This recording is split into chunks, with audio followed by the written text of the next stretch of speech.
with Angela Yee. I'm here. Mano's here. Yeah. Let's get into some Yee tea, and let's talk about this Stephen A. Smith versus LeBron James. A lot of people are weighing in on what they believe is the real issue here and who's right and who's wrong.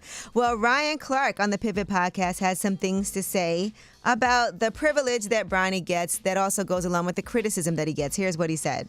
Bron got to let Bronny be a man. Bronny James, he is more negatively critiqued than any player who would be picked in that position that does the job the way that he does it. But he's also benefited in NIL when he only averaged 4 points a game. He has marketing and commercials and publicity and followings and get paid away from the court more than Mac McClung, who then led the G League in scoring and won the dunk contest 3 times because you're LeBron James's son.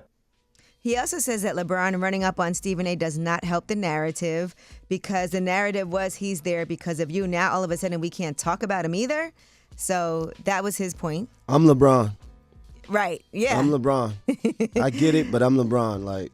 All right. Well, yeah. Here's what Stephen A. Smith has to say about his conversation with LeBron. He said it wasn't about Bronny. It was more about LeBron as a dad.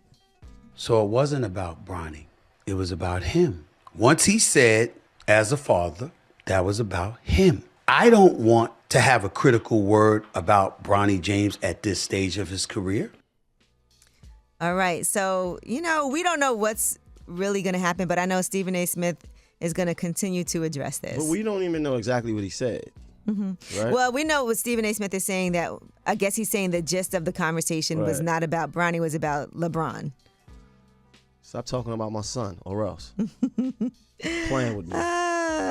Okay. So we'll see what happens because, I believe he's doing some more press and talking about this. And listen, I don't know, but I understand both sides of it because I think Ryan Clark did a good job of explaining. I like how he broke you get it the down. benefits, yes. right? But you can't be mad with the criticism that comes with those benefits. I get it. It's going to be both. I get it, but you more emotionally attached though because it's your son. Yeah, and that's hard to not be. Right. And Ryan Clark also has a son that is, wanting to play. Mm-hmm. And obviously they'll never play together, but you have to balance being a dad but also being a public sports figure.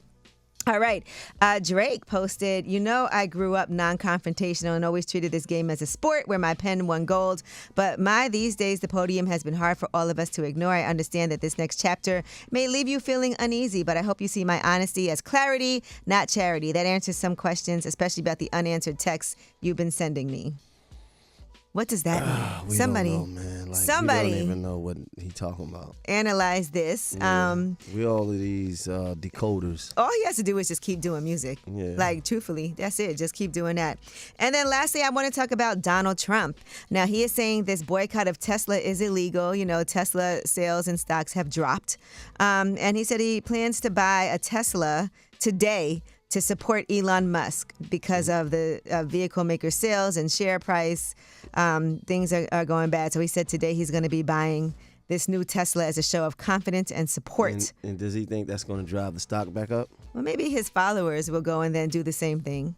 I think that's what he's hoping. There's a lot of people that blindly do what he does. So that could help, right? People bought the Donald Trump crypto. Mm-hmm. And the sneakers, right? Did people buy the sneakers?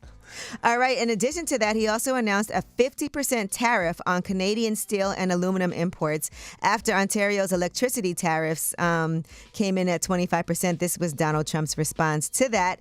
He also warned of additional tariffs on Canadian cars starting April 2nd if there's other trade barriers that remain. And he declared a national emergency on electricity and suggested that Canada should join the U.S. to eliminate tariffs and be more secure. So in other words, you want to take over Canada. Canada is... What's a Canadian car? There's a lot of... I think... a Canadian car. I think they make a lot of things there. Like, in Mexico, a lot of our stuff for cars is imported from Mexico. The parts. Yeah, the parts, and they do a lot of building there too. So, that's part of what it is that they build there as well, and they have factories. All right, well, that is your Yee Tea. When we come back, Ask Yee with the award-winning advice-giving Mano. All right, 800-292-5150. Call us up, any question.